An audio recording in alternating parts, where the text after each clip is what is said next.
যারা উত্তরবঙ্গের মানুষ বাড়ি যাচ্ছেন তারা প্রায় 12 ঘন্টা ধরে যমুনা সেতু টোল প্লাজাতে আছেন। এই সমস্যাটা কি সমাধান করা যাচ্ছে না? মানে মনিটরিং কি এটা আসছে না? না, এই সমস্যার সমাধান করতে গেলে কিছু আমাদের যান্ত্রিকভাবে প্রকৌশলগতভাবে আমাদের কিছু উন্নত প্রযুক্তি ব্যবহার করতে হবে সামনে। কারণ এখন যাচ্ছে ম্যানুয়ালি টোল দিচ্ছে, তারপরে টিকিটটা নিয়ে যাচ্ছে, দীর্ঘ লাইন হয়ে যাচ্ছে। বাইরের দেশে অনেক জায়গায় আছে এটা অটোমেশন করা হয়েছে, যে এখানে গাড়িতে একটা কার্ড থাকবে, ওইখানে যে ডিজিটাল সিস্টেমে অটোমেটিক্যালি তার কার্ড থেকে টাকা কেটে নেবে, তাকে আর কোনো অপেক্ষা করতে হবে না। সেই দিকে আমরা বিষয়টা নিয়ে চিন্তা করছি, আশা করি ইনশাল্লাহ ভবিষ্যতে হবে।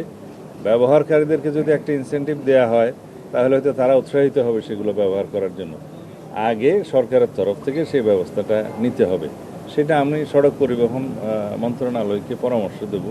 আজকে আমি বিষয়টা খুব গভীরভাবে চিন্তা করেছি, আমাদের পুলিশ বাহিনীর পক্ষ থেকেও সেটা বলা হয়েছে, যদি অটোমেশন হয় তাহলে টোল প্লাজায় আর দীর্ঘ লাইন হবে না।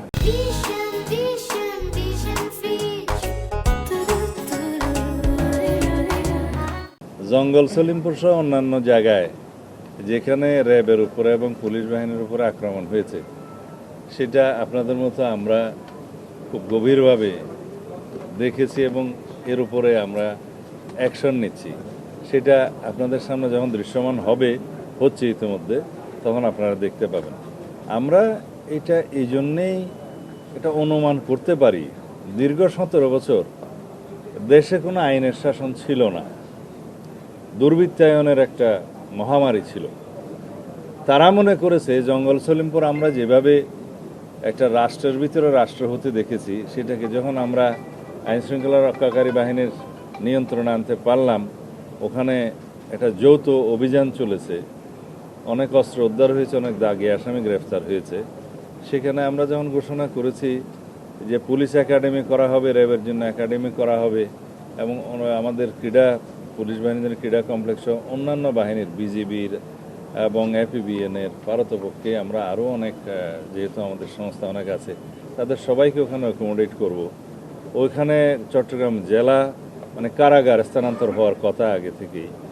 এই জায়গাটা একটা প্রশাসনিক এবং বিভিন্ন নিরাপত্তা বাহিনীর, শৃঙ্খলা বাহিনীর একটা হাব, ট্রেনিং সেন্টার হয়ে উঠবে। সেই জায়গাটায় যাতে সন্ত্রাসীরা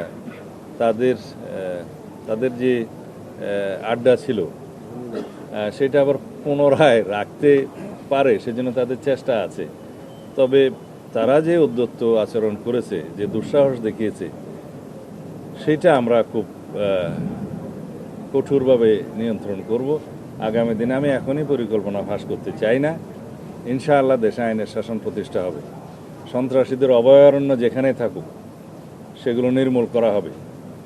আমরা আশা করি আপনারা সবাই সহযোগিতা করবেন এবং সমাজের সর্বস্তরের মানুষ আশা করি আমাদের সেই উদ্যোগকে সমর্থন করবেন এবং সহযোগিতা করবেন।